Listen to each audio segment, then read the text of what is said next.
tagumpay o kabiguan, ng ligaya o lungkot. Kaya marapat lamang na tanggapin si Jesus bilang tagapagligtas at Panginoon. At matapos yun ay panariwain ang katapatan at paglapit sa Kanya bawat araw o day by day. Ang day by day ay naglalayong umalalay sa pang-araw-araw na pamumuhay. Narito po si Kuya Ed Lapis sa mensaheng pinamagatang A More Terrible Leprosy.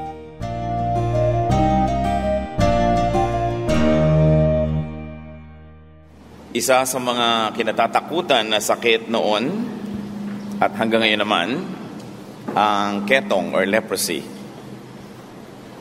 Leprosy was incurable, it was dreaded, it was a very terrible disease. But what else can be worse than leprosy? Meron pa kayang hihigit pa dito at meron pang mas hindi dapat na dumapo sa isang tao? Ito po ang pamagat ng ating pag-aaral ngayon, A More Terrible Leprosy. Salamat po, Amang Diyos, sapagkat kayo ay patuloy na nagbibigay sa amin ng buhay.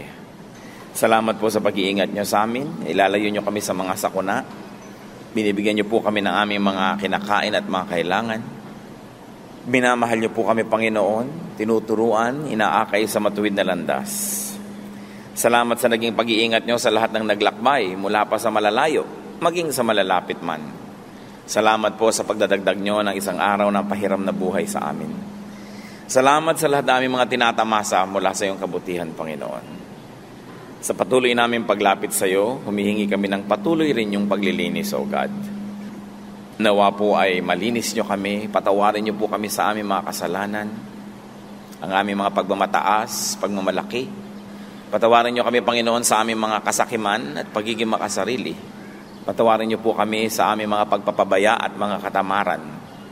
Patawarin niyo kami sa aming mga pangaagaw at mga pagnanakaw, sa pag-iisip ng masama sa kapwa, sa pagsasalita ng mga di dapat sabihin.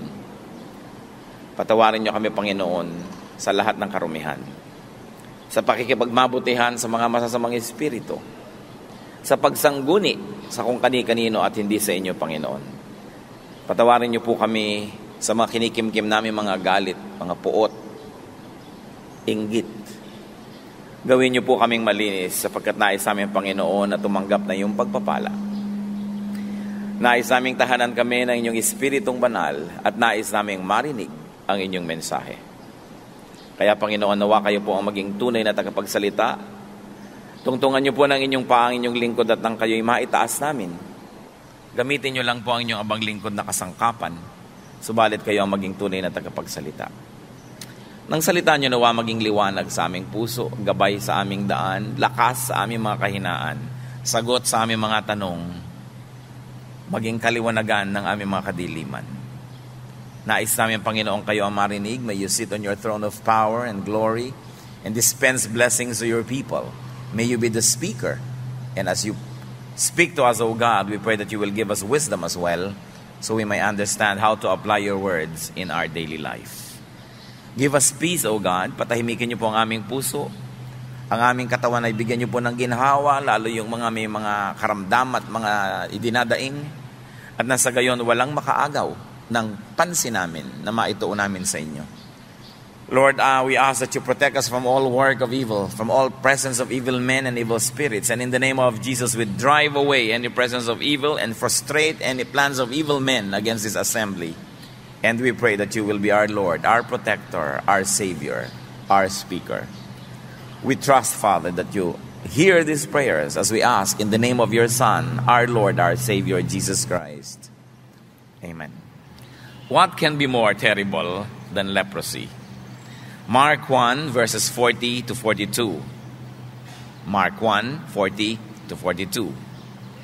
A man with leprosy came to him and begged him on his knees, "If you are willing, you can make me clean." Filled with compassion, Jesus reached out his hand and touched the man. "I am willing," he said, "be clean." Immediately, the leprosy left him and he was cured. Napakaraming beses na po nating nabasa, nadinig, napag-usapan ng kwentong ito, Subalit hindi maubos-ubusan ang salita ng Diyos ng mga mensahe para sa atin, maski pa nga paulit-ulitin ang pagbabasa nito. What can we see here? First of all, let's take a look at God's softness of heart. Malambot ang puso ng Diyos sa mga nananalig at sa mga tumatawag sa Kanya. The Lord was filled with compassion for the leper.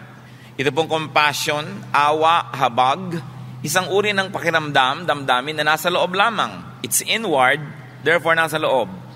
At ano ang tumawag ng ganitong uri ng pansin, ng awa ng Panginoon patungo dito sa taong ito? Siya po ay lumuhod, humingi ng habag, nanalig sa Panginoon at nanalig na kung iibigin ng Panginoon at siya'y pagalingin, ay gagaling nga siya. So he begged on his knees, believed in the power of Jesus, and believed in the power of Jesus' will. Sabi niya, if you are willing, you can make me clean. And so the Lord touched the unclean man. Ipinagbabawal po ng kanilang mga batas at kaugalian na hipuin ang taong may ketong. Sa katunayan ng taong mayroong leprosy, malayo pa lang siya ay sumisigaw na siya ng unclean, unclean, marumi ako, layuan ako, marumi ako. At nasa gayon ay ang tao ay malalamang dapat silang lumayo. Subalit ang Panginoon ay hindi lang lumayo, lumapit pa at hindi lang lumapit, hinawakan niya ang bahagi ng katawan na ito ng ketongin. Kung sa kamay, kung sa ulo, hindi sinabi, but the Lord touched the unclean man. So it was outward. Kung ano ang nadama ng Panginoon sa kanyang loob na pagkahabag, ginawa din niya sa panglabas. Ibig sabihin, gumawa siya ng isang outward gesture, hinawakan din niya yung tao. Yung loob at labas kasi dapat ay magkapareho. Hindi may niloloob ka, hindi mo naman ginagawa. May intensyon ka mabuti, hindi mo naman ginagawa. Nasa loob lang, kailangan yun nasa loob ay lumabas din. At sa paghipo ng Panginoon dito sa taong ito, He actually went to his level. He leveled with the man. He went to the level of this man. So ano po ang kanyang na-accomplish doon? Una, socially, bumaba po siya sa level ng isang outcast. Nakita niyo po sa India, may mga taong tinatawag na untouchables. Hindi sila dapat na mahipo, hindi dapat lapitan. At maging ang anino nila ay hindi dapat na sumagi sa anino ng mga hindi untouchables. Sila yung pinakahamak at pinakamababa sa lipunan ng India. So untouchable, ganun ka, lalo na ka-untouchable ang isang may ketong. So nakikita po natin yung pagtawid ng Panginoon mula doon sa kanyang kinalalagyan hanggang sa kinalalagyan ng pasyente. At sa paghipo niya na ganun, ay lumipat ang kapangyarihan. Alam niyo po, pag may contact, syempre may osmosis, merong transfer that occurs. Kaya yung maalat na asin, ilagay mo sa matabang na sabaw, ay nagkakalasa yung sabaw. Lumilipat yung lasa ng asin doon. Kaya ganoon din ang Panginoon, asin. Tayo nga'y tinawag na asin ng sanlibutan. E di siya yung A, capital A na asin. May lumilipat na kapangyarihan mula sa kanya patungo doon sa kanyang hinihipo. Kaya yung isang babaeng dinudugo ng maraming taon, nung hipuin man lang niya ang laylayan ng damit ng Panginoon, anong nangyari sa Mark 5:30? At once, Jesus realized that power had gone out from him. May lumabas na kapangyarihan mula sa kanyang katawan at naramdaman niya ito. Kaya sabi niya, who touched me? At sabi ng mga nakapaligid, ang dami-dami pong nagkakamayaw sa ating kapaligiran at hayan at humihipo sa inyo. Itatanong niyo kung sino humipo sa inyo. Ang dami-dami. Kasi yun lang ang kaisa-isang hipo na may pananampalataya at yun lang ang kaisa-isang hipo na lumabas ang kapangyarihan mula sa katawan ni Kristo patungo doon sa nangangailangan. Kaya ramdam na ramdam niya yung kaisa-isang hipo na yon among many. When the Lord touched the body of that man, He went to his level and He also broke from tradition, especially from ceremonial law. What does that teach us? That genuine compassion leads to action. Maraming beses dumadaan tayo sa mga kalsada, nakakita mo yung mga taong putik, taong grasa, naaawa ka, pero may nagawa na ba tayo para doon? Nakikita mo yung mga batang lansangan, kawawa naman sila, pero may ginagawa ba tayo hanggang maawa na lang tayo? Nakikita mo yung mga nakahandusay sa lansangan at doon na nagpalipas ng gabi, dadaan ka ngayon sa kinaumagahan. Anong tingin mo sa kanila? Kalat? O anong tingin mo sa kanila? Kawawa naman. 20 taon na tayong naaawa. Meron na ba tayong nagawa? Action that makes a difference may require touching, going to the level of the needy, being affected, dispensing power. Nabawasan ka dahil nagbigay ka. Katulad ng Panginoon, naramdaman niya na may kapangyarihang lumabas sa kanya at nagpunta doon sa nangangailangan. Ang tunay na habag, dapat handa tayo na mabawasan para mapunan yung kulang na kinahahabagan natin. So action that makes a difference may require breaking away from norms, from convenient ways. Kaya ang Panginoon nagpapagaling ng mga tao maski na nga Sabbath, maski araw ng pagpapahinga at pangiling. At nung siya ay sinisiraan at pinipintasan ng marami mga relihiyosong tao dahil bakit daw siya nagpapagaling? Sabbath. Mark 2:27, then he said to them, the Sabbath was made for man and not man for the Sabbath. So the law, traditions are for man's benefit, not for man's difficulty. Kaya tinitingnan po natin na meron tayo kumisang mga nakakasanayan, mga kaginhawahan na tinatalikuran, iniiwan, maski pansamantala, para tunay na makatulong sa nangangailangan. Very interestingly, the Lord touched His patience. He was a very touching Lord in a loving, powerful, and healing way. Now, another interesting aspect of what happened in this story was that the Lord talked to the leper. Hinipo niya. And then, the Lord declared His willingness to heal him. Sabi kasi nung leper, if you are willing, you can make me clean. Sabi ni Lord, I am willing. So the Lord said the powerful words, commanded the leper to be healed, and declared healing upon this leper. Sabi niya, be clean. The healing was immediate, instantaneous, complete.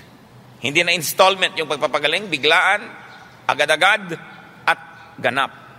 So you realize here the beauty of Jesus' power. Jesus' power is the power that we need. Now to go on with the story, Mark 1:43-45. Jesus sent him away at once with a strong warning.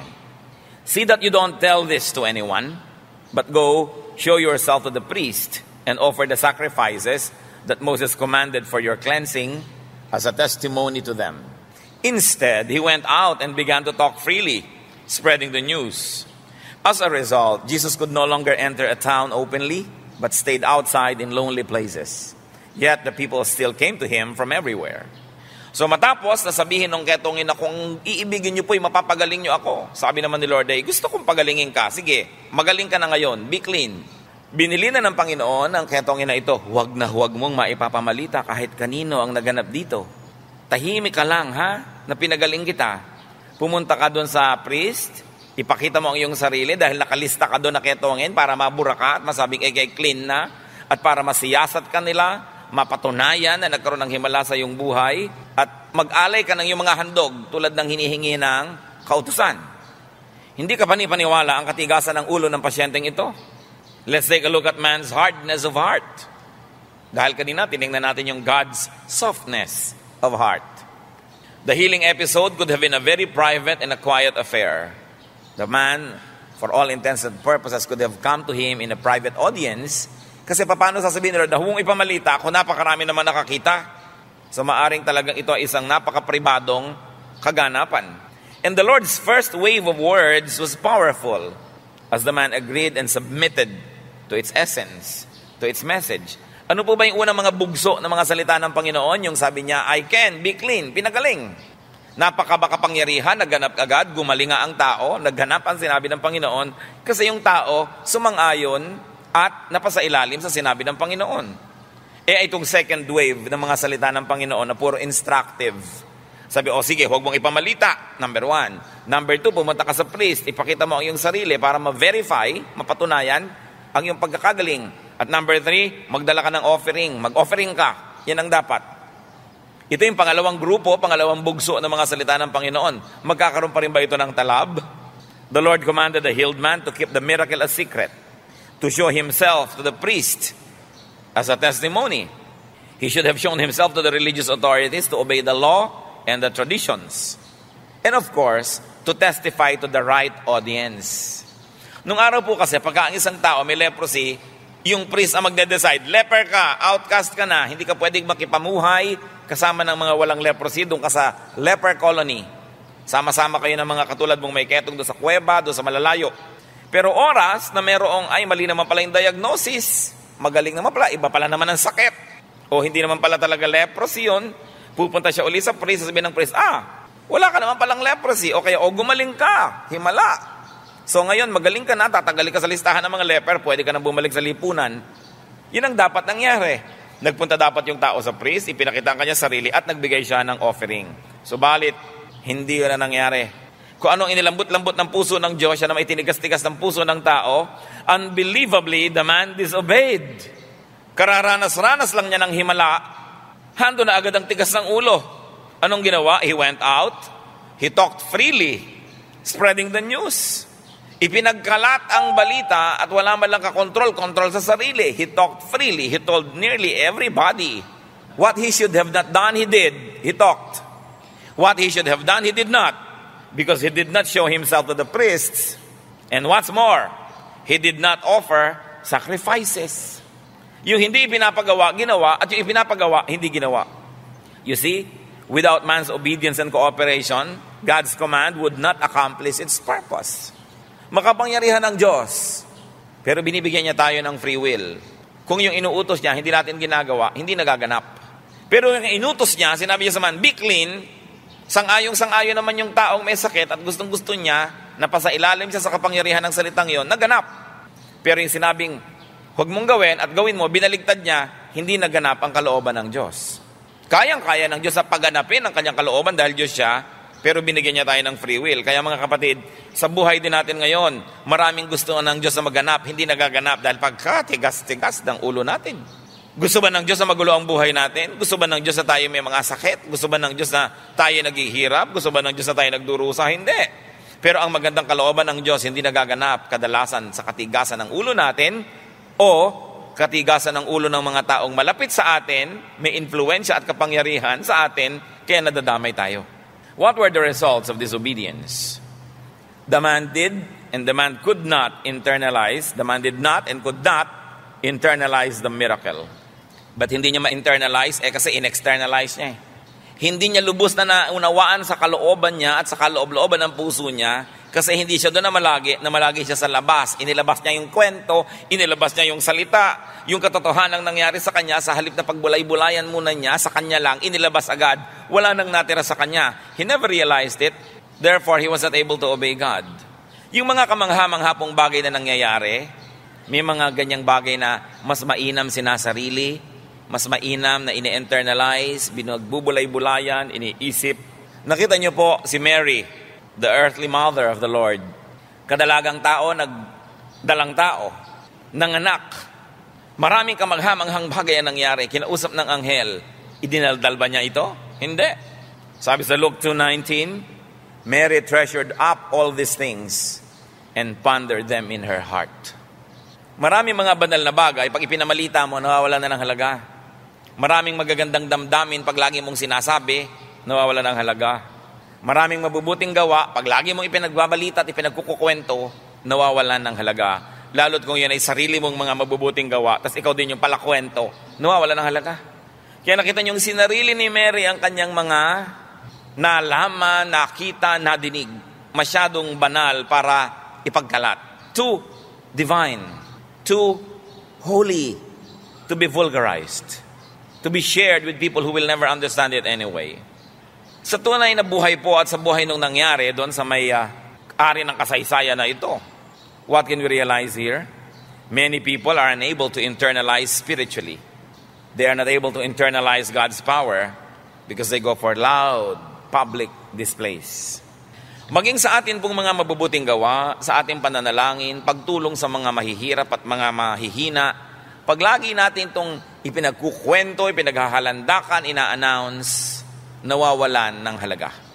Kaya sa panalangin, ano po ang utos at turo ng Panginoon sa Matthew 6:6? When you pray, go into your room, close the door, and pray to your Father who is unseen. Then your Father who sees what is done in secret will reward you. Gusto mong manalangin? Magkulong ka sa iyong silid. Kung wala kang silid, magtago ka sa likod ng puno, ng dahon, ng kortina. Manahimik ka. At kung sobrang maraming tao, walang privacy, pumikit ka lang, may privacy ka na. Yan ang prinsipyo ng mga Hapones. Yumuko ka lang, may privacy ka na. Kaya tayo yumuyuko at pumipikit pag nananalangin.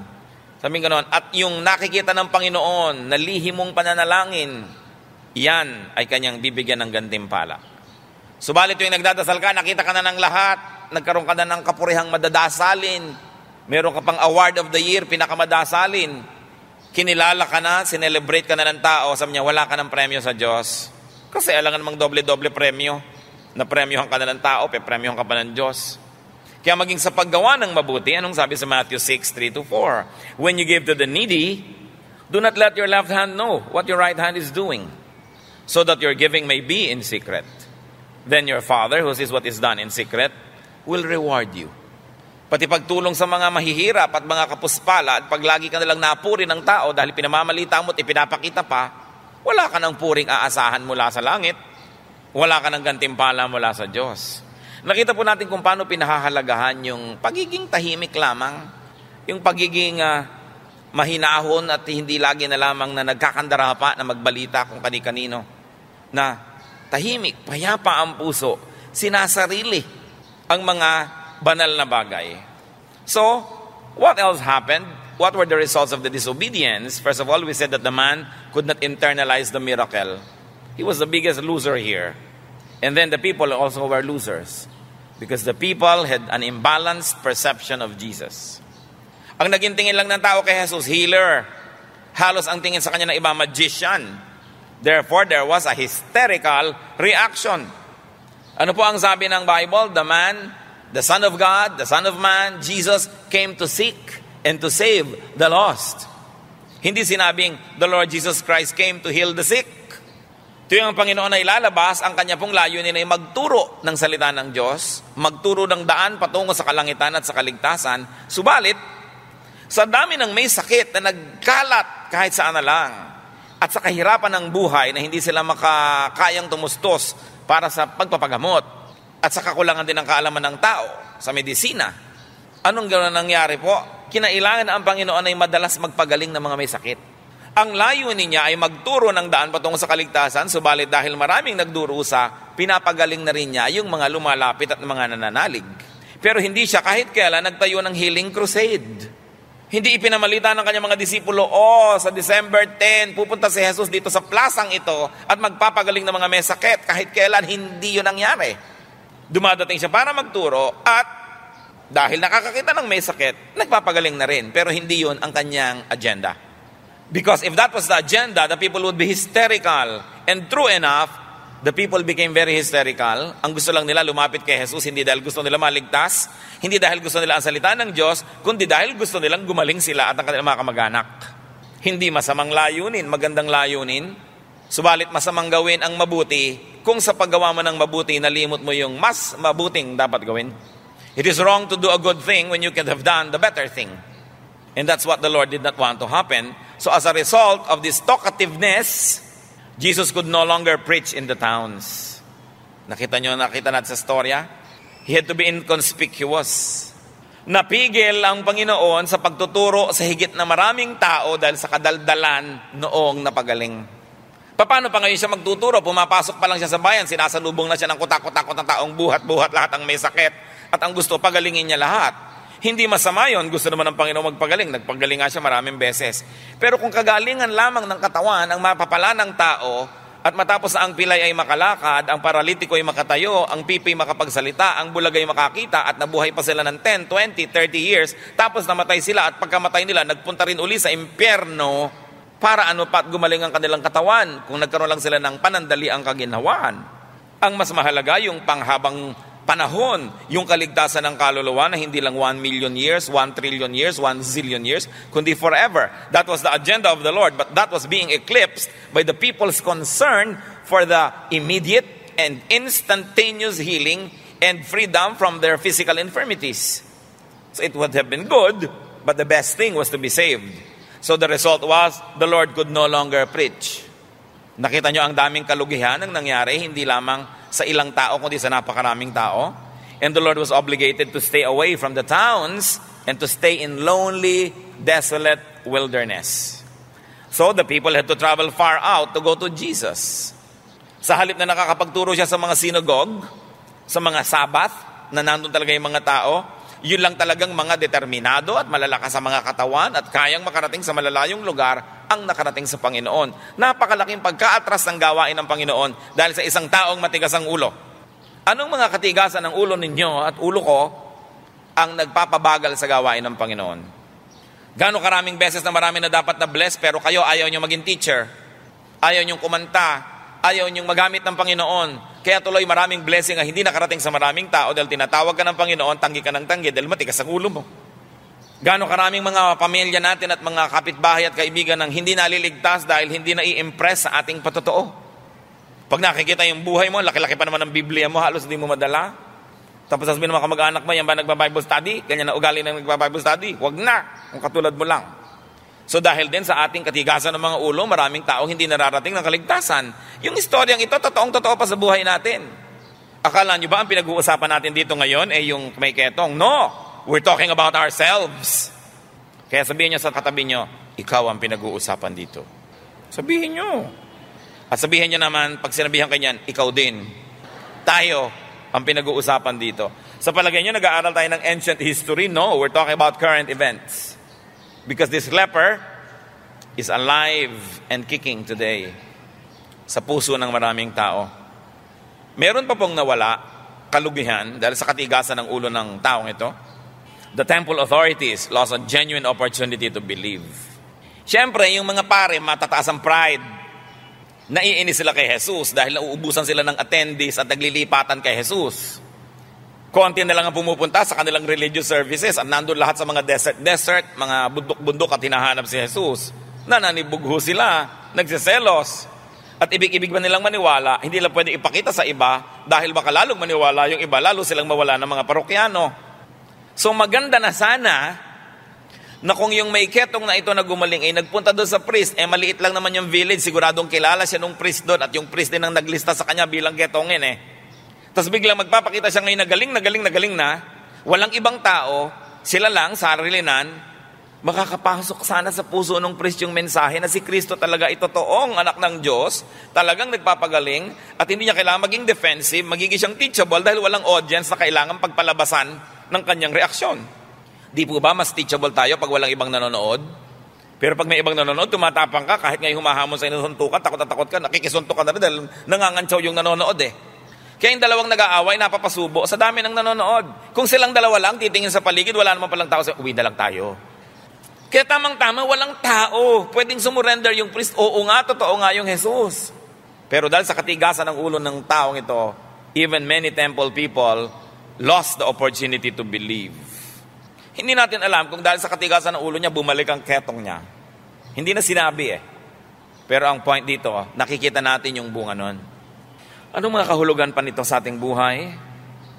Truth, people readily submit themselves to God for healing, for provision, for blessings, but can also readily disobey God and forget God's commands once they are healed, once they feel better, once they get what they want, once they are out of danger.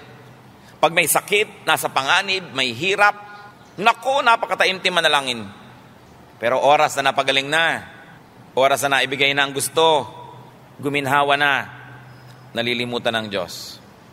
People do not understand the chain of reaction of many negative events caused by their disobedience to God. Tayo kaya ang leper na ito na pinag-uusapan? Maaari. Maraming anyo, maraming hugis ngayon ang leprosy. Hindi na lang yan yung kumakapit sa balat at buto. Ang mas masahol na keto ngayon ay yung kumakapit sa kaluluwa ng tao. Kung tayo po yung leper, kung tayo yung merong spiritual leprosy, our sins separate us from the godly, from our families, from the good people. Our sins make us unclean. Seek God's healing. Seek God's spiritual healing, especially. Yung si Jesus, na nagpagaling doon sa may ketong na yon, si Jesus pa rin ngayon, di naiiba. Hebrews 13:8, Jesus Christ is the same yesterday and today and forever.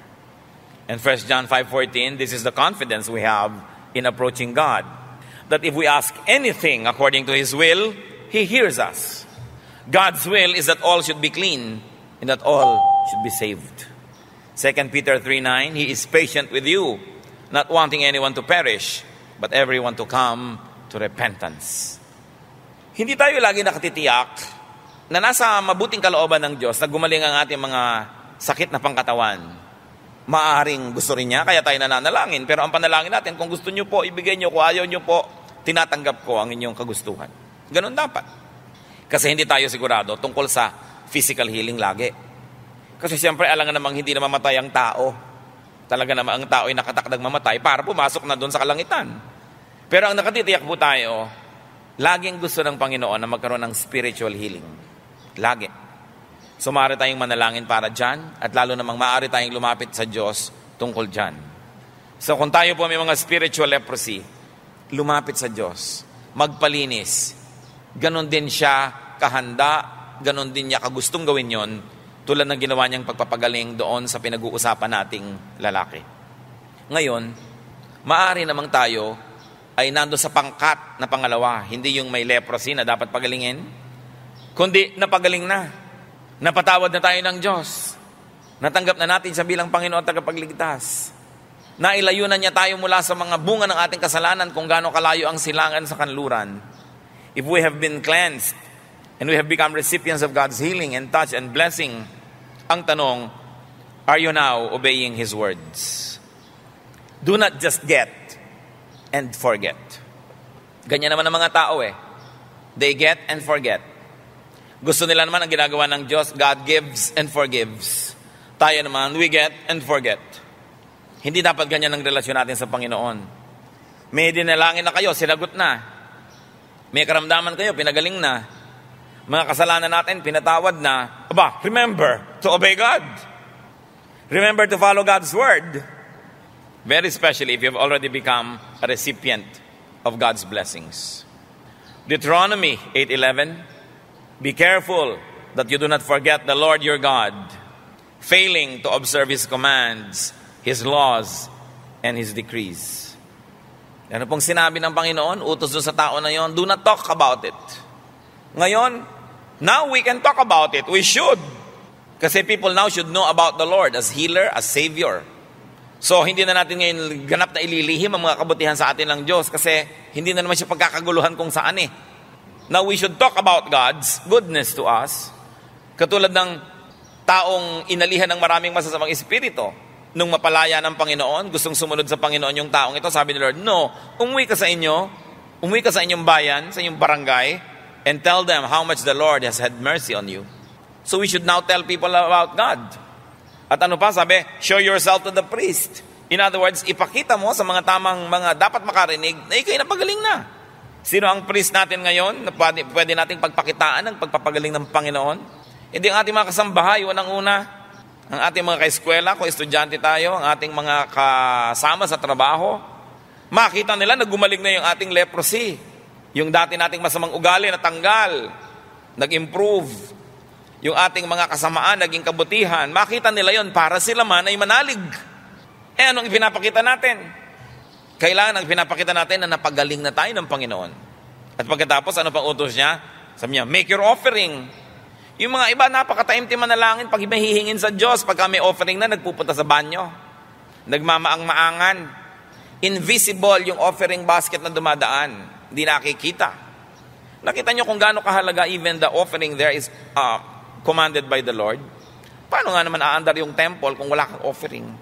At paano mo ipapakita sa Panginoon yung pagtanaw mo ng utang na loob na hindi mo malang suklian yung kanyang kabutihang loob? So what can be worse than leprosy? The leprosy of the tongue. Unclean lips. Yung katabilan na wala sa lugar. Yung palang tao na yun mas masahol pa ang kanyang ketong sa dila. Napakatabil. Yung mga dapat sabihin, hindi sinabi. Yung mga hindi dapat sabihin, yun ang sinabi. Unclean lips. Mouths that oppose the will of God. Mouths that talk ill of people and against good sense.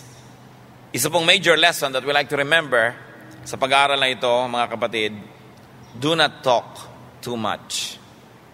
Pakiulit nyo nga yan sa katabi nyo. Do not talk too much. Sabi naman ng katabi nyo, look who's talking. Diba? One of the wisest things we can do when we do not know what to do is to shut up, to keep quiet. Proverbs 4:24. Put away perversity from your mouth. Keep corrupt talk far from your lips. Ilayo ang mga masasamang mga salita. Proverbs 21:23. He who guards his mouth and his tongue keeps himself from calamity. Totoo nga naman. Kung marunong kang magpigil magsalita, nalalayo ka sa gulo. Maraming gulo ang sinuong na ng maraming tao dahil sa katabilan. At alam niyo pong matatabil, tuwing may nag-aaway, sangkot. Kasi sabi ni ganyan, halika dito, sa patunayan mong sinabi mo, nasa sangkot, sapagkat matabil. Psalm 19:14, napakagandang panalangin, may the words of my mouth and the meditation of my heart be pleasing in your sight, O Lord, my rock and my redeemer. So brothers and sisters, do not shortchange yourself, do not shortchange others, do not offend God by talking wrongly. Obey God, do not talk too much. Many times, keeping quiet can be our best decision, can be our best action, and can be our best reaction. You don't always have to react with words. When you react with silence, mas napagkakamalang ka matalino. Kahit di ka nag-iisip, akala ng tao nag-iisip, kaya tahimik. Pero yung madaldal at matabil, lalo lang niyang ibinubulgar na hindi siya marunong mag-isip. We only advertise and display our ignorance when we talk. Sabi sa Bible, even those who are not very wise are thought of as wise when they do not speak. Sometimes, our best achievement is just not to talk. At naiiwas tayo sa maraming mga sigalot. Who cannot control his or her tongue? Isa ngayon yan sa ating mga prayer items. Tatlo po ang nais kong balikan natin ngayon. Una, kung sino man sa atin ang meron pang mga spiritual leprosy, manalangin ngayon. Humingi ng tawad at pagpapagaling sa Diyos mula sa mga kasalanan. Pangalawa, kung sino man ang napagaling na ng Diyos, sinasabing Christian na ako, tumanggap na ako kay Kristo, napatawad na ako, sumusunod na ba tayo sa inuutos ng Panginoon? Hindi lang yung tatlong pinag-usapan po natin ang dapat sundin, siguradong may personal na ipinagagawa sa atin ng Diyos ayon sa ating napaka-personal na kalagayan. Sumunod na ba tayo? Kasi kung hindi pa, sumuko ngayon manalangin at magpasyang sumunod na. At pangatlo, marahil ito'y para sa lahat, mga 97%, bawas-bawasan ang kadaldalan. Bawas-bawasan ang mga comment, ang mga remarks, ang mga walang mga kasaysayan at mga katuturan, mga salita na nagpapalala lang ng mga relasyon ng tao, nagpapagulo sa buhay, at nagpapahalata na tayo yung mga mangmang.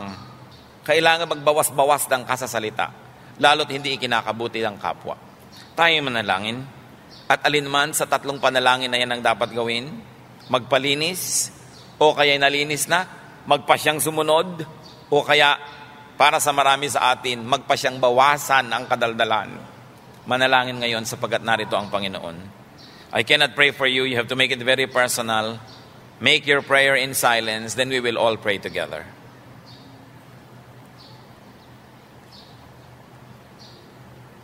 Salamat po aming Diyos sapagkat maaari kaming lumapit. Ano man ang idinalangin ng mga kapatiran, mga panauhin, mga kaibigang narito ngayon. Nawa, Panginoon, ang iyong kapangyarihan ng kumilos sa aming buhay. Igawad mo ang paglilinis, Panginoon, pagpapatawad sa mga nanalangin ng ganito. Igawad mo ang kapangyarihan, Panginoon, sa mga nagpasyang sumunod, sa mga bahagi ng buhay na hindi pa nagiging masunurin sa inyo. At sa lahat sa amin, lahat kami, turuan mo, Panginoon, kung paano kokontrolin ang aming mga bibig. Kung paano hindi kami nagsasalita ng masakit, nakasisira, nakagugulo, nakapagpapababa ng aming kapwa. Kung paano hindi kami lalong nagpapakalat ng mga kasinungalingan at kaguluhan. Hipuin niyo po ang aming labi. Hipuin niyo po ang aming buhay. At nang sa gayon, physical leprosy, emotional leprosy, spiritual leprosy will not be found among us. But what can be found, Lord, is your healing power and your peace and your excellence. Salamat po, Panginoon, sa pagdinig niyo sa mga dalangin na ito. Mga kapatid, sa ilang saglit pa, tayo yumuko sa Panginoon at patuloy na manalangin. Kung anong iniudyok sa inyo ng Espiritong Banal na ipanalangin sapagkat narito ngayon ang Panginoon, handa na dinggin at handang sagutin ang ating mga panalangin.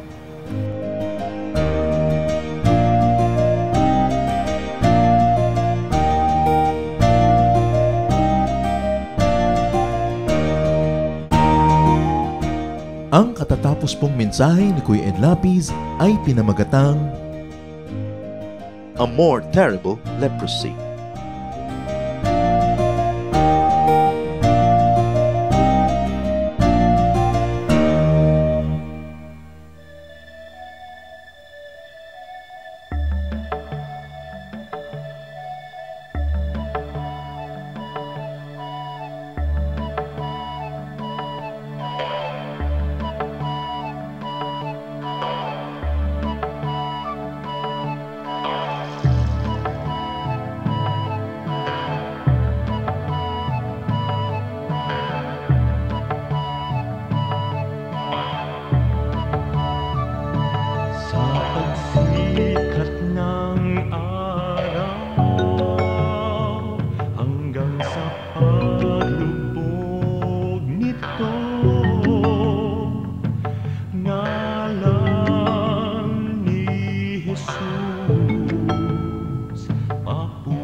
pagsikat ng araw hanggang sa paglubog nito, ngalan ni Jesus papupurihan.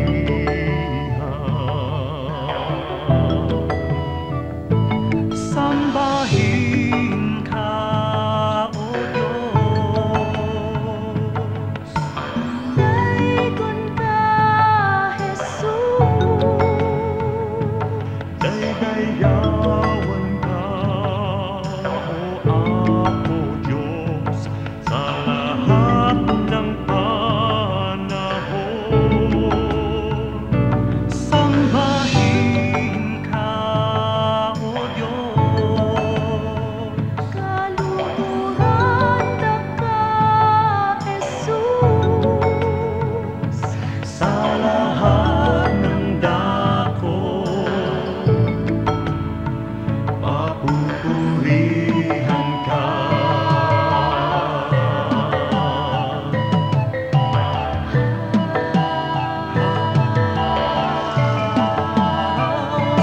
Sa pagsikat ng araw hanggang sa paglubog nito, ngalan ni Jesus papupurihan.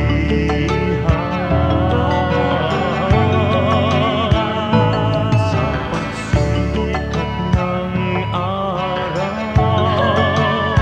hanggang sa paglubog nito, ngalan ni Jesus papupurihan.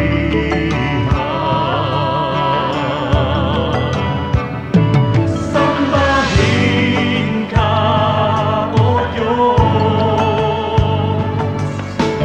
daikon ka, Jesus, daydayawan ka, O Apo Diyos, sa lahat ng panahon. Sambahin ka, O Diyos, kaluhuran ka, Jesus, sa lahat ng dako, papupurihan ka.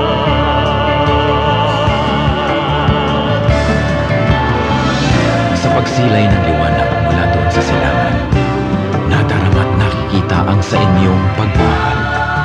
Lumalandas, humahawan, tumatanglaw sa aking daan, nangunguna, gumagabay sa aking bala ng hakbang. Sa pagdatalyaong gabi na malamig at mainam, akin namang nalalasap ang inyong kapayapaan. Pati ningning ng bituin at liwanag niyang buwan ay banayad kaya dulot ay madlang kapahingahan. Sa gabi man o sa araw, sa dilim man o liwanag, kayo ay aking kapiling sa lahat ng kalagayan. Ako'y hindi natitiis, ako'y hindi iniiwan, kaya lubos na papuri ang sa inyo'y aking alay. Sambahin ka, O Diyos, daikon ka, Jesus, daydayawan ka, O Apo Diyos, sa lahat ng panahon. Sambahin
Bakit sinasabing this nation can be great again? Kailan nga ba naging great ang Pilipinas? Napakarami sigurong matatawag na greatness ng lahing Pilipino, pero kung sa technology, sa trading, sa material culture, matatawag siguro natin yung from the 11th to the 13th centuries na golden age ng Philippine civilization. Kasi pagka hinukay natin ang mga libingan ng ating mga ninuno, yung mga diggings nga na na-date dyan sa panahon na yan, napakalaki ng ebidensya ng sophistication and improvement and development of our civilization. Metal craft, halimbawa, yung mga paghahabi, pottery, bagamat maraming imported from China and the other countries, it only means that we are vigorously trading with these people. So isa yan na matatawag na golden age. Yung pagsisimula at paglago ng Ifugao Rice Terraces is a golden age, no, in terms of community work or public work, if you might call it. Yung ating pagtayo laban sa Espanya, sa ating himagsikang Filipino noong 1896, at ang pagwawagi at ang deklarasyon ng independensya noong June 12, 1898, ang pagsulat ng konstitusyon sa Malolos, nakauna-unahang konstitusyon ng isang republika sa buong Asya. These are high water marks of a civilization.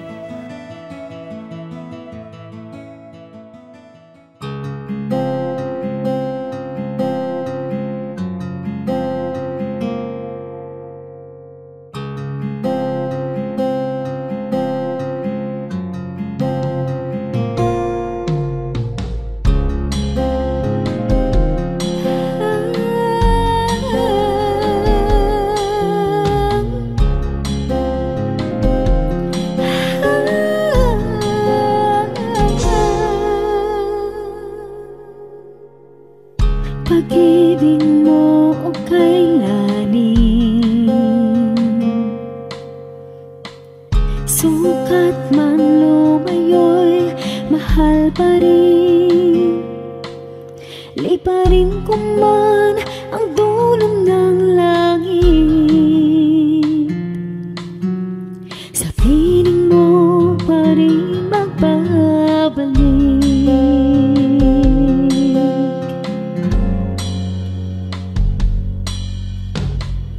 Kahit minsa'y magkasala, bakit tinuturing pa rin danan? O Jesus, kayo nag-alay ng buhay, katwiran niyong aking tinataglan.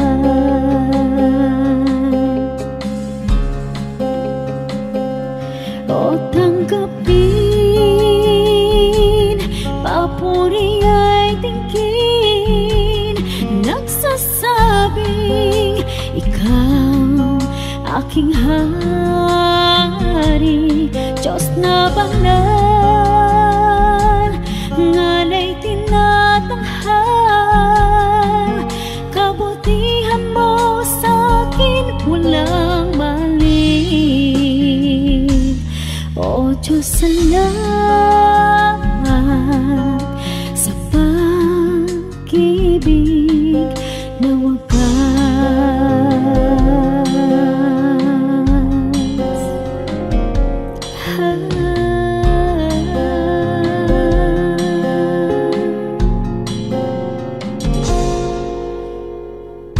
Laging laman itong isip,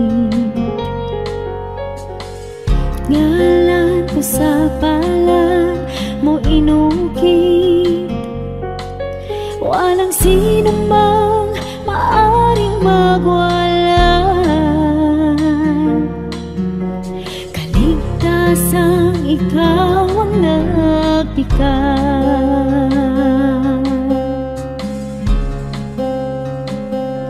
O tanggapin,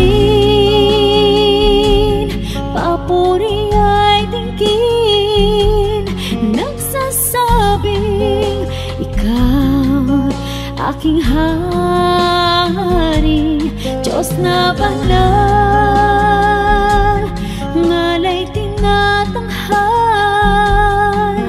kabutihan mo sa'kin walang mali. Diyos, salamat sa pag-ibig na wagas.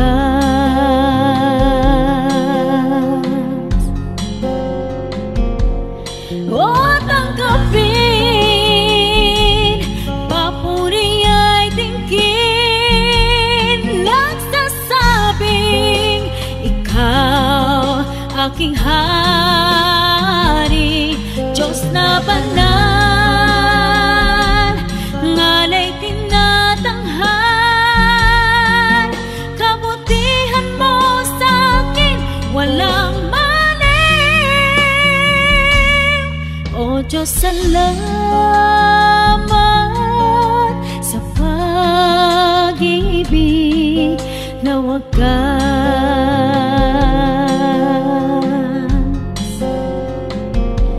O Diyos, salamat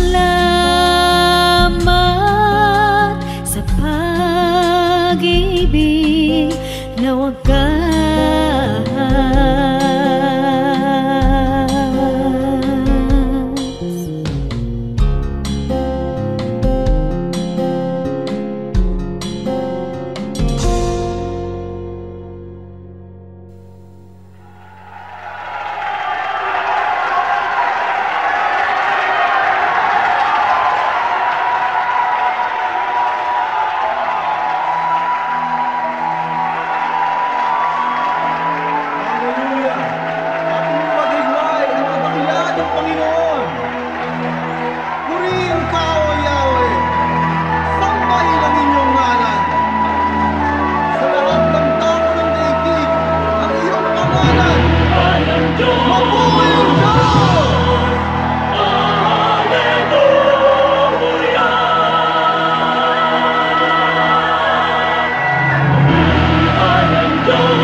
Oras na po para pansamantalang magpaalam ang programang Day by Day. Tayo po'y magsama-sama tuwing ika-6 hanggang ika-7 ng umaga, araw-araw.